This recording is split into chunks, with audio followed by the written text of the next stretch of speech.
Hello and welcome back to my channel. आज हम लोग सीटेट के बारे में थोड़ी बेसिक इन्फॉर्मेशन लेंगे। क्या कैसे होता है, क्या एलिजिबिलिटी होती है, क्या एग्ज़ाम पैटर्न होता है। तो चलिए स्टार्ट करते हैं। सबसे पहले बेसिक इन्फॉर्मेशन ये है कि सीटेट का एग्ज़ाम 2011 से लेना स्टार्ट किया गया है। सीटेट एक्चुअली एक एलिजिबिलिटी टेस्ट है। ये आपको अलाउ करती है कि आप किसी भी स्टेट में टीचिंग का फॉर्म भर सकते हैं जब भी निकले। इसके लिए मैं आपको एग्जांपल दे सकता हूँ। एक जैसे केवी का फॉर्म निकलेगा, केंद्रीय विद्यालय का या नवोदय का, तो उसमें मांगता है CTET as a eligibility test, मतलब आपका सीटेट पास होना चाहिए। अदर स्टेट में जैसे यूपी में सीटेट भी चल जाता है और स्टेट का टेट भी चल जाता है, लेकिन कुछ स्टेट में क्या होता है, आपको एसटेट ही पास करना पड़ता है, सीटेट अलाउ नहीं करता। जैसे हरियाणा में, एमपी में हो गया, बिहार में भी सीटेट अलाउ कर देता है एक 6 लेवल तक। तो चलिए हम इसके दूसरे एग्ज़ाम पैटर्न को बात करते हैं कि एग्ज़ाम पैटर्न क्या रहता है। एग्ज़ाम पैटर्न ये रहता है, इसमें पहला 150 क्वेश्चन आते हैं। 150 क्वेश्चन आते हैं और 150 मार्क्स के ही होते हैं। एक क्वेश्चन 1 मार्क्स का होता है।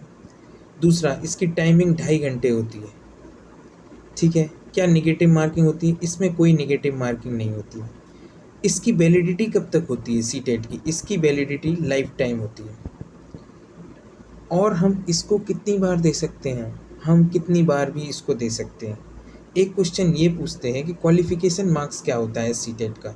तो सीटेट का जो क्वालिफिकेशन मार्क्स है वो जनरल कैटेगरी के लिए 90 प्लस है। 90 मार्क्स बोलो या 90 प्लस बोलो।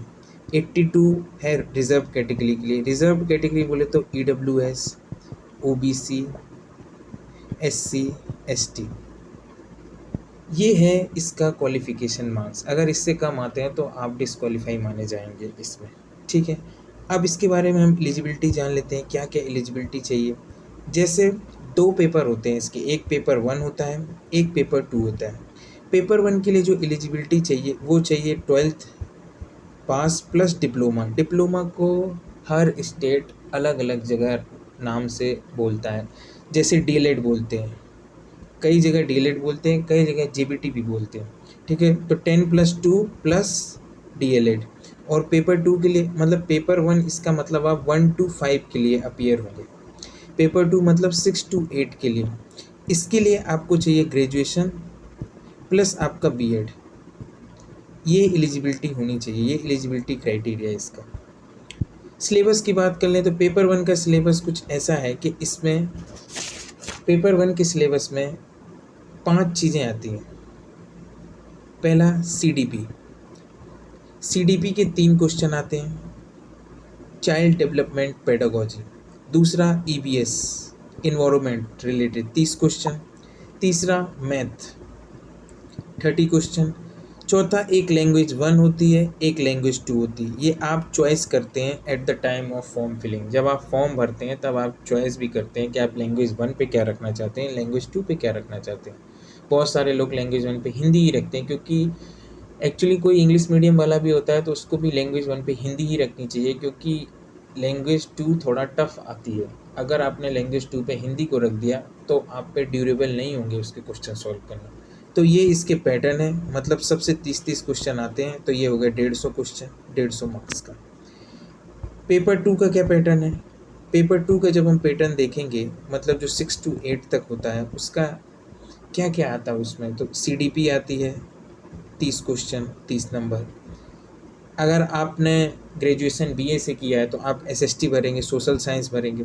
अगर आपने किसी साइंस स्ट्रीम से किया है तो आप साइंस भरेंगे, तो 60 क्वेश्चन उसके आएंगे। यहाँ 60 क्वेश्चन इसका वेटेज रखता है। फिर वही आप लैंग्वेज 1 चूज़ करेंगे, लैंग्वेज 2 चूज़ करेंगे, उसके 30 क्वेश्चन, उसके 30 क्वेश्चन, तो 150 क्वेश्चन यहाँ आएंगे। ये इतनी सी न्यूज़ थी इसमें, basic information, exam pattern, eligibility और पेपर 1 पेपर 2 में क्या क्या आता है। अगर कोई चीज़ आपको डाउट है तो आप कमेंट कर सकते हैं। अभी भी सीटेट 2 ही लेवल पे होता है, 4 लेवल करने की बात चल रही है। 4 लेवल में क्या होगा, एक 9 to 12th हो जाएगा और एक होगा प्री प्राइमरी, मतलब प्राइमरी से भी पहले। और कोई भी डाउट हो तो please comment, I will answer it. Thank you for watching.